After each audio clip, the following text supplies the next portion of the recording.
Hello, everyone, and welcome to the Shades of Entrepreneurship. This is your host, Mr. Gabriel Flores. Today, I'm here with Colby from Northern California. Colby, how are we doing? We're excellent, Gabriel. Thank you so much for having me. Yes, folks, me and Colby were actually kind of talking about this earlier.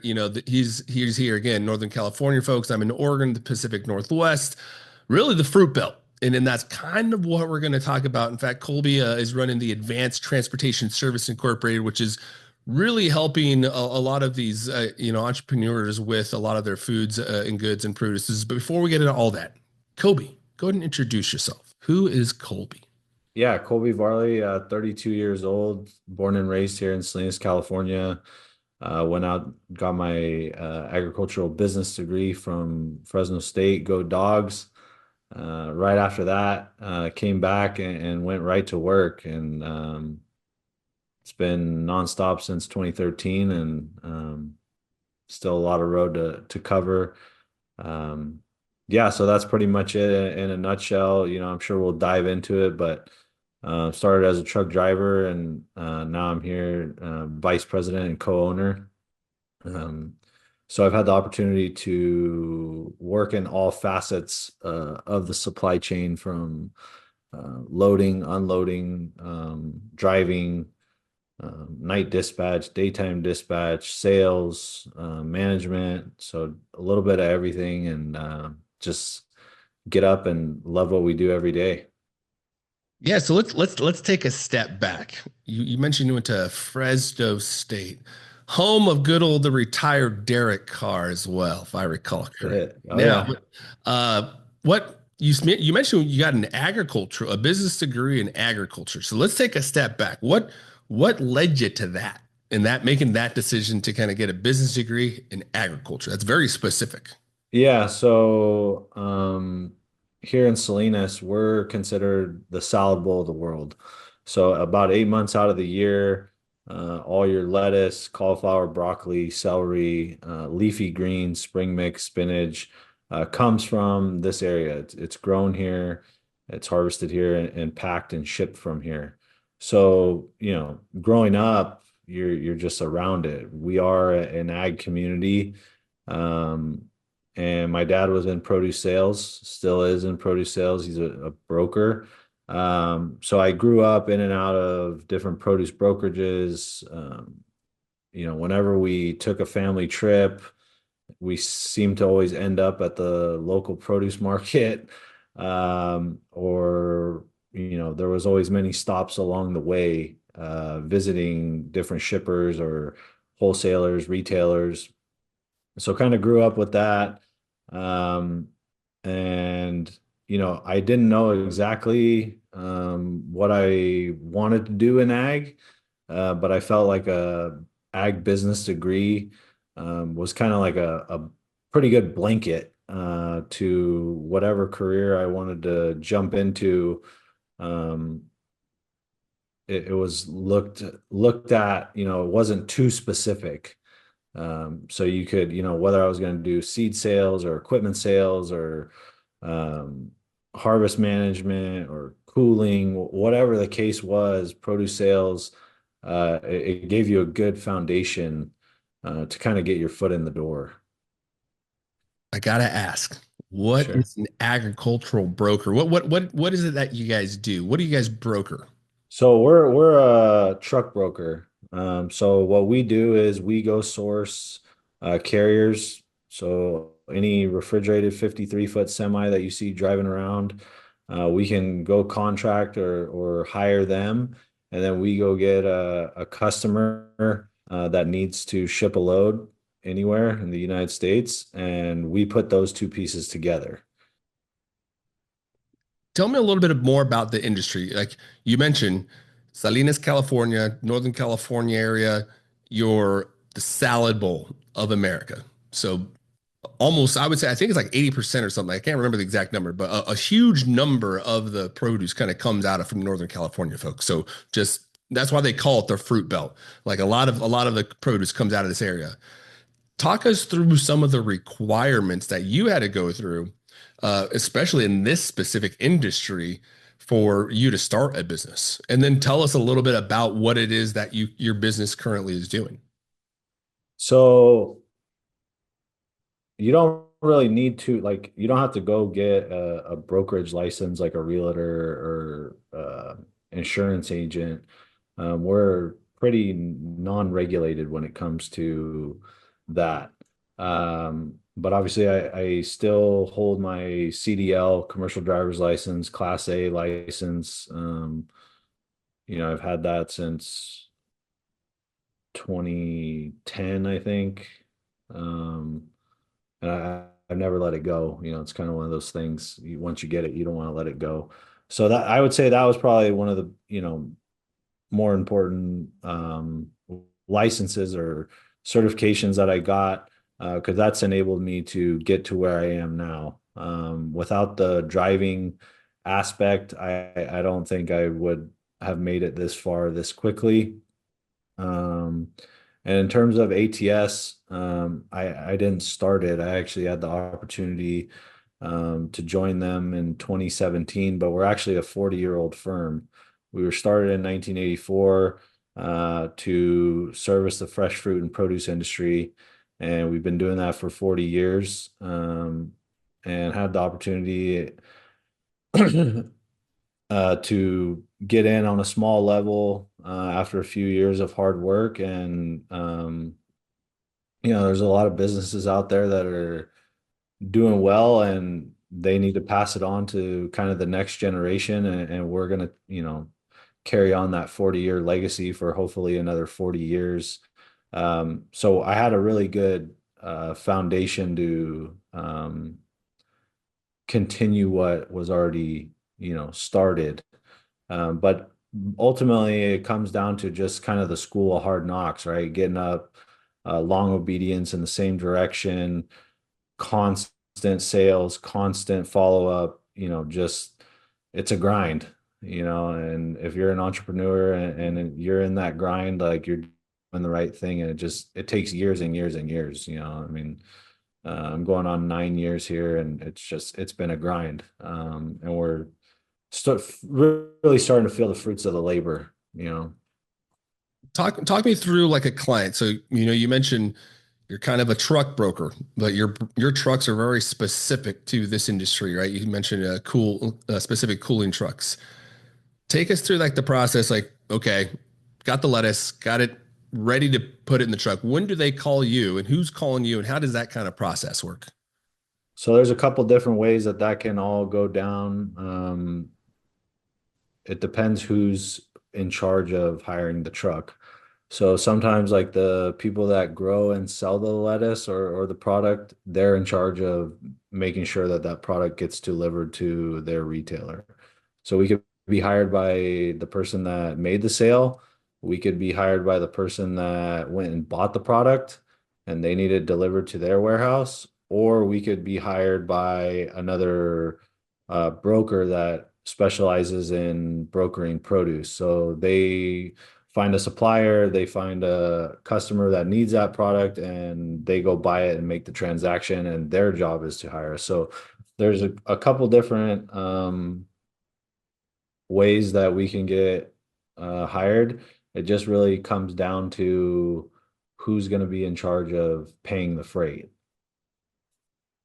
So you mentioned you got a couple different market segments.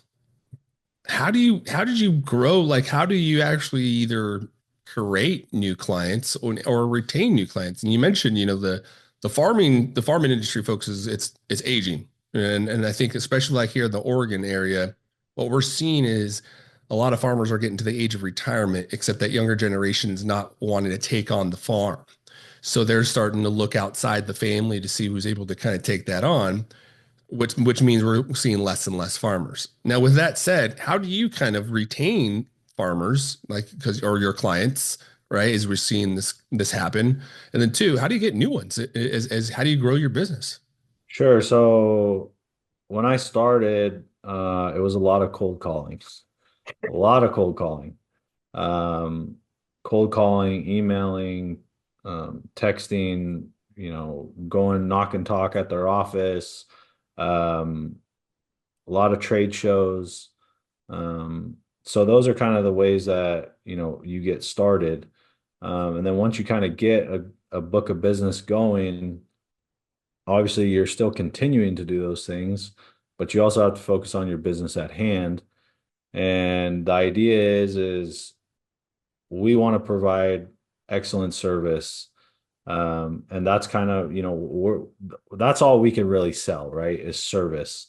Especially in any market, there's saturation, whether you're a plumber, whether you're construction, electrician, whatever you do, lawyer, you're selling a service. So you have to make sure that your service is top notch. So that's what we do. And then also going back to, we're very niche in our market. We're looking for highly perishable food and produce. I'm not looking for dry freight. I'm not looking for oversized, over-dimensional freight. I'm not looking for tanker freight. I'm looking for that highly perishable food and produce. And with that, there's a little bit more of a sense of urgency. A lot of this stuff is dated, it's highly perishable, and it needs to maintain a certain temperature. So we came to the conclusion, or the founders came to the conclusion, that that's a good separator from perhaps somebody else doing dry freight. And I'm not saying there's anything wrong with doing any other type of freight, but for us, we felt that with those added factors, we could be a lot more successful. Um, and we're not the cheapest game in town. We try not to be the most expensive, but we try to bring the best value overall. And there's certain areas that you might not see that up front, but obviously we are in transportation. Things happen, accidents happen, whether there's somebody's fault or not. And we, if it's our fault, or something happened, like, we take care of it right away, right? And whether it's a $25,000 load of lettuce or it's a $250,000 load of blueberries, we're gonna write the check to that customer, get them whole, and we're gonna take care of the rest on the back end. So those are some of the things that obviously you're not gonna see on the front end when we're quoting somebody and they say, hey, you're $200 higher than somebody else I got. But when something goes sideways, that's where the real value add comes in. And we've really put a good emphasis, I mean, we have staff 24/7, 365. You call in, you're going to get somebody on the phone. And with refrigerated produce, in transportation, like, it doesn't sleep, right? I mean, we're literally picking up at all hours of day and night. We're delivering all hours, day and night. And we don't just send it to the carrier and kind of hope for the best. I mean, we have people monitoring, tracking, hey, are you checked in? Are you loaded? Did you get what you need to? Is your set point correct? And that's what we really push, is just white glove service. I love the way you described it. In fact, folks listening now, I really would love, when you think about your business, you think about any brand you're doing, think about a quadrant. Okay. In one quadrant, you're going to have cost. As Colby mentioned, he's like, listen, we're not going to be the cheapest. We're not going to be the most expensive. We're going to try to be like right in the middle. Okay. So that's not the quadrant Colby is going to compete in.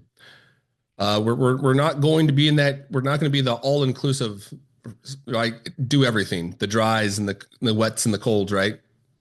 We're also not going to probably, like, we're not going to have the most technologically advanced things, but what we are going to be the best in, we're going to be very specific in the cold, or the specific industry that you mentioned. I think it was Refrigerated. Yeah. refrigerated, one, and then two, the best customer service in that.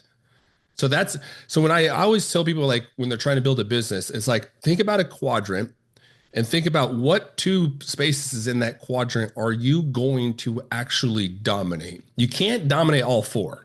You can't be the cheapest and also have the best quality and also have the best technology. Like, it's just not possible, right? But you also don't want to be the most expensive unless you do have the best technology, right? The value has to be there, right? And Yeah. one thing I'm very interested to understand too is you kind of mentioned there's a time frame. What is that time frame in regards to, like, driving? a perishable item like that? And how far is your company able to travel, or how far, how long can these perishable items last within your guys' truck? So it really depends. The Federal Motor Carrier Safety Administration, they kind of set the rules on the driver's hours of service, or they do set the hours and the rules. So we kind of we do abide by that. And depending on length of travel, once you get into it, like there's pretty much standard stuff. Like, California to here is going to be this many days, or California to here is going to be this many days, and it's kind of industry standard. But then, there are times where a customer wants you to team it up, right? So it's like we get two drivers in one truck to expedite the shipment. And the reason for that is some of this stuff is so perishable that 24 hours can literally make it or break it of it making it through the door of a retailer, right? So let's just say Walmart, for example, like let's say the transit time is normally fourth morning. So on a fourth morning transit, you would load Monday for Friday arrival. So that's for fourth morning. Well, that fruit might not be strong enough to make it 4 days on the road. So for them, they're willing to pay extra for me to put a team truck on it to get it there Monday for Thursday for third morning arrival, because that 24-hour window can make or break them getting that product through the door and getting quality checked. So it really just depends. I mean, you really see that more in like the fruits. When you get into like the vegetables or the bag salads, like those have a decent shelf life. They can make a regular ride. But when you're talking about strawberries, um, blackberries, blueberries, I mean, we loaded one. I'll give you an example. We loaded one here in Watsonville on Monday, and the truck got out around 5 p.m. on Monday night, and they're going to be in New Jersey on Thursday morning for 8 a.m. arrival. So, that's about 3,000 miles roughly, probably, give or take. And we're making that in, 2.5 days. Yeah, but let me tell you, like back in before they had the cooling system like this, I used to when I grew up, I think everybody in the Mount Angel area, this is not I'm not just not just synonymous to me, but everybody in the Mount Angel area picked berries growing up, or and pulled plants and cut rock and move irrigation pipe. It's a farming community. So with that said, I recall on the weekends, one of the things we'd always have is we'd have the trucks come, the actual delivery trucks. So every weekend we'd be picking, and we would literally pick and then we'd put it straight onto the truck, like straight on the flatbed to the truck. And the Yeah. truck would literally leave from there straight to the cannery or to a farmer's market or to like or wherever they'd go, right? Yeah. Granted, as Colby mentioned, I'm not sure what the quality control was back in the 90s for the foods. It's a little different these days. Nonetheless, like we truly would take it and just put it right on the truck and then go from there. And now you're starting to see with Colby and the team and what they're able to do. His team's been around for 40 years. Back in these small little rural communities, we don't we seldomly see the refrigerated trucks down there, because again, they're not going very far though. We're going to the farmers market, we're going to the local store, so it's not like we're pushing it out to like, Safeways or Fred Meyer's huge Yeah. groceries. But it is really unique, like seeing the differentiations of like especially the fruit, which makes sense. Like every time you get fruit at home, you like get the strawberry, it's like, God dang it, they're already going bad. Yeah. But then you have like the bananas and lettuce that are sitting there for like 2 weeks. Right. Yeah, it's incredible, so you could figure that that fruit was picked on Monday, packed on Monday, pre-cooled on Monday, got loaded on a truck, and it's going to be delivered on Thursday morning to the East Coast. So obviously there's a lot of moving parts to get there, but obviously, they want to provide their customer with literally the freshest product possible. So any shortcut to get it there, they want to take advantage of that. That is quite remarkable. Again, like this is going from Northern California all the way out to like New York, which is this really, really unique. Now, what would you say is one of the most like more difficult pieces about your current, venture, your current vertical, specifically within the perishable food transportation industry? So yeah, we're going on about 3 years of just a not great truck market.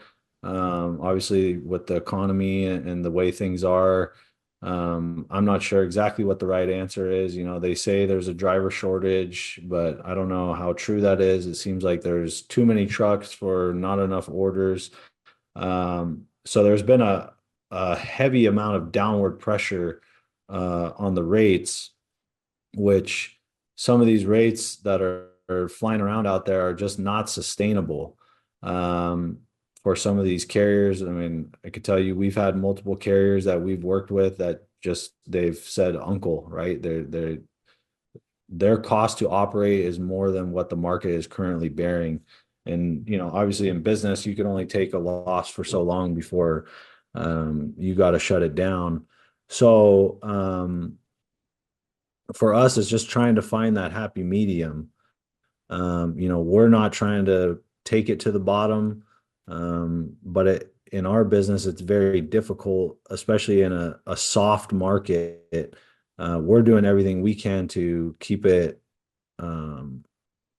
as tight as we can, but also we have to still be in line somewhat there, or else we're going to lose the business. And unfortunately, sometimes you just have to step back and say, hey, you know what? Like, I'm actually going to do you a disservice at that price. If someone else is, able to provide you with the same or better service at that price, um, I'm possibly going to fail. And I don't want to do that. And you have to have that wherewithal to kind of remove yourself, but still keep the door open, obviously, with the customer, but just having those tough conversations.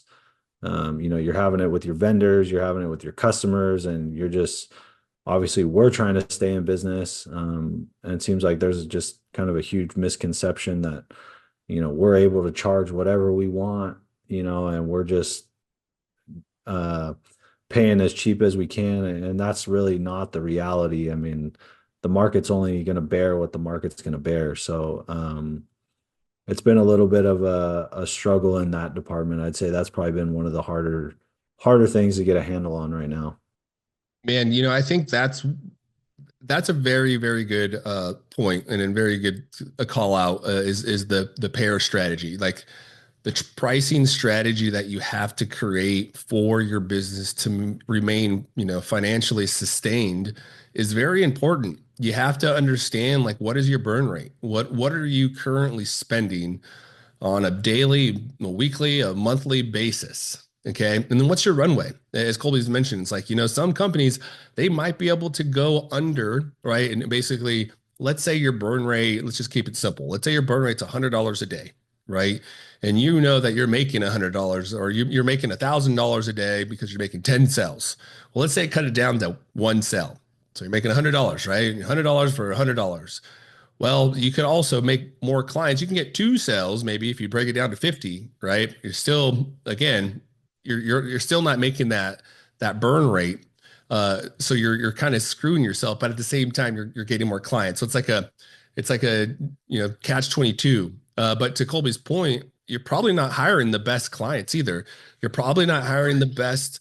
You're not probably not hiring the best people. You're probably not bringing in, the highest quality of individuals. So it's like you kind of have to be mindful, but make sure you know what your kind of burn rate is. So what you're spending on a daily and a weekly and a monthly basis, one. And then two, what's your runway? How much money have you saved up? So if everything stopped today, if you stopped receiving a penny today, how long can your business last? That's your runway. That's your runway. So as your team is scaling, what is your kind of like your payer strategy? What have you guys done? Yeah, so I think in business you need a good banker, you need a good lawyer, and you need a good accountant for those types of things. So obviously for us, we without sales, there's nothing. So we're really focused on the sales. And with that, our back end team is just incredible. Most of our accounting department has been there 25 plus years. They have a real handle on everything. And we're constantly getting reports, weekly, monthly, so we know what does it take to turn the key, open the door, and turn the lights on every month. We know that number. And we have to be constantly as vigilant. Like your customers are coming to you, they're trying to renegotiate or save cost. We've really put an emphasis on not so much on our vendors. When I say our vendors, I mean our trucks.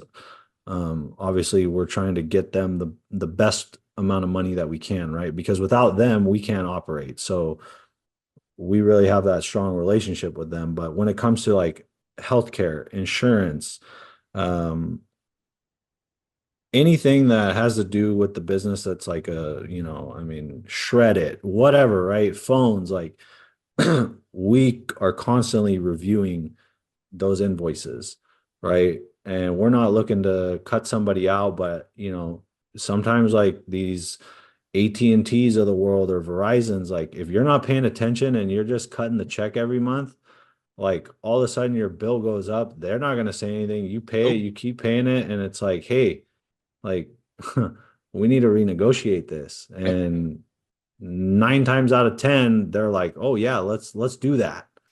The cables, the internets, the cell phones, and there's a lot of options out there. And it's not a matter of you're trying to jump ship, but it's like, hey, your competitor is offering me this.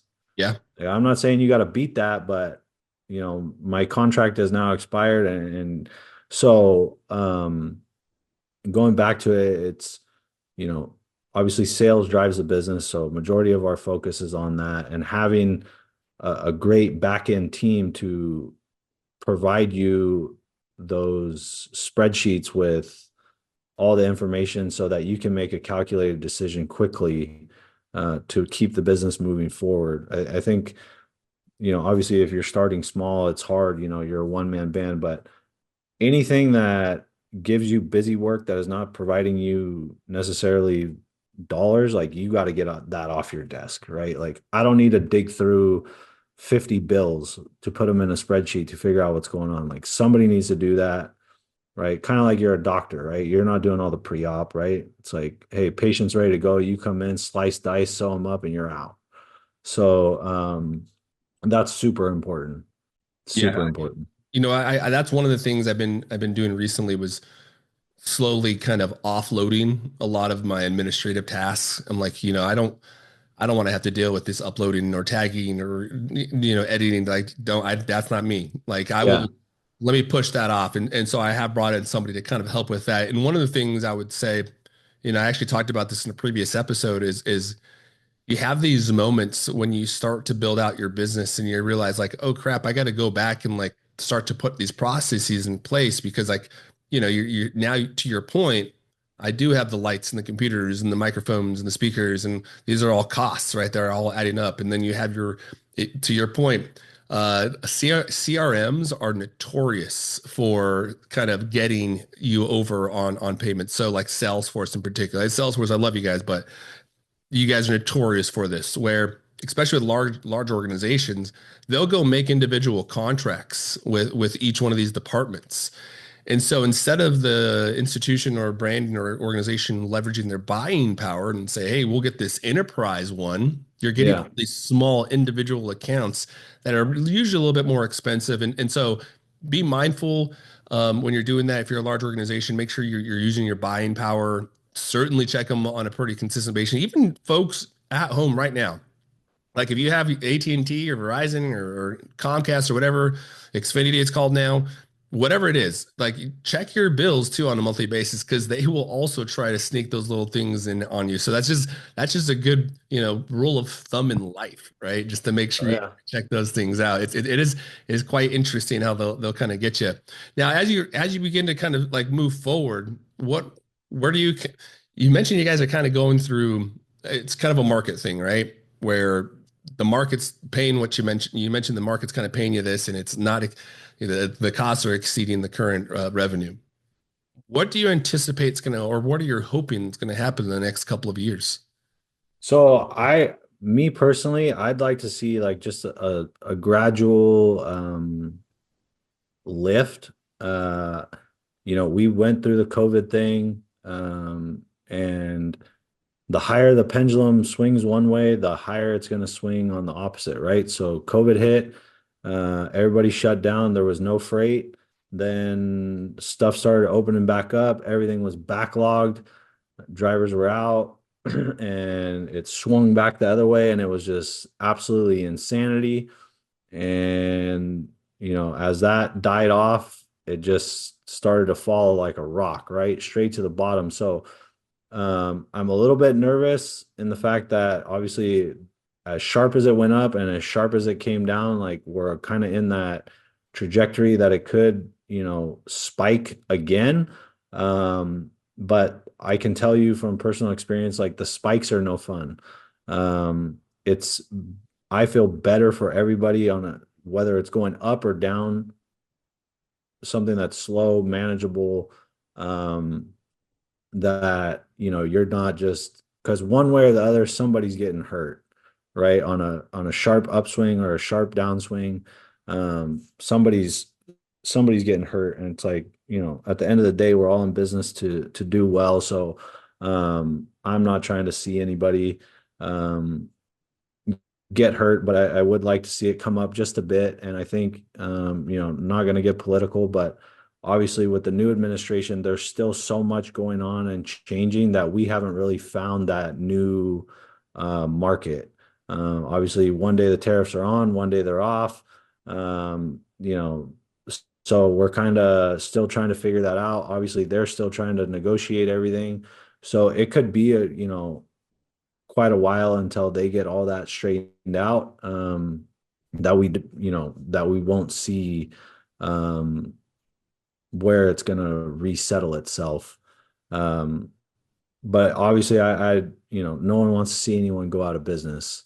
So I'd like to see it come up a little bit, but everybody's costs are increasing, not just in transportation. I mean, I talked to person the other day that does a co-op for vegetables, and we were having a conversation on, hey, tractor implements are up, fuel's up, insurance is up, seeds are up, fertilizer's up, labor's up, right? And they're trying to figure out, hey, how do we combat these um, outside prices that just continue to rise? And same thing for them.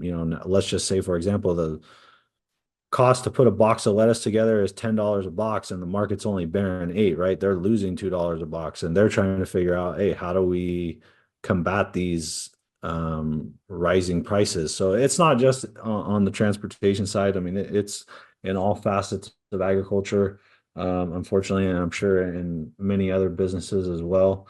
Um, so I'm just looking for something that's sustainable for everybody. Yeah, I completely agree. I mean, full time I'm in healthcare, and we're certainly seeing the strain where the operational costs are far exceeding our revenue, even when we're having exponential growth year over year. Our revenues are we're exceeding our revenue growth targets and passing those, but at the same time, the operational cost is just astronomical right now because everything is quite high. And yeah, I hopefully things will start to settle down. I certainly know quite a few people that have products sitting there at the docks, and they're 35% extra that they had now have to pay just to get out the dock. So it is pretty difficult to continue, especially most of these businesses, again, folks, we don't have a huge runway. And so when you're asking for this funding up front now, but to your point, Colby, one of the things you mentioned too is like working with your vendors and working with your distributors. having those conversations. This is a global economy, so making sure like people like Colby mentioned, nobody wants to see anybody go out of business. And so if there's a way to spread the misery, so to speak, I'm sure they're willing to have those conversations. Now, what are you kind of seeing for yourself for Colby? What does Colby see himself in the next 5 years? We're looking for exponential growth. I feel like, we've kind of been hard at it, and it seems like the best way to really gain traction right now is with strategic partnerships or some sort of exponential growth. We're happy with the 5, 7, percent year over year growth. But I think there's more out there. I know there's more out there. And it's just a matter of putting those deals together. I think especially in today's world, like a lot of people are becoming a lot more specialized in what they do.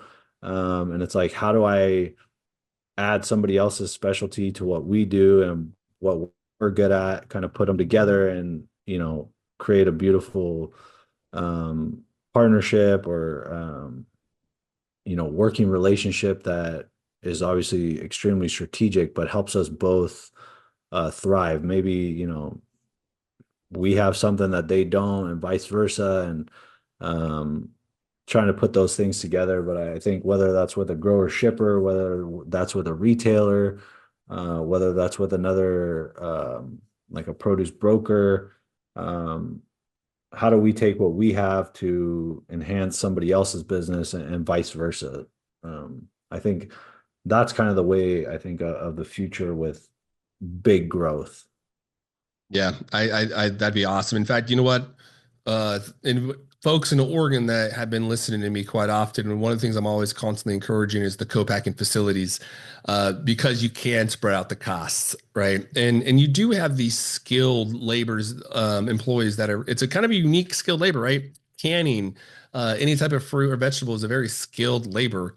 However, if you're doing, let's say, for example, you're creating non-alcoholic beverage, you're using a lot of sugar.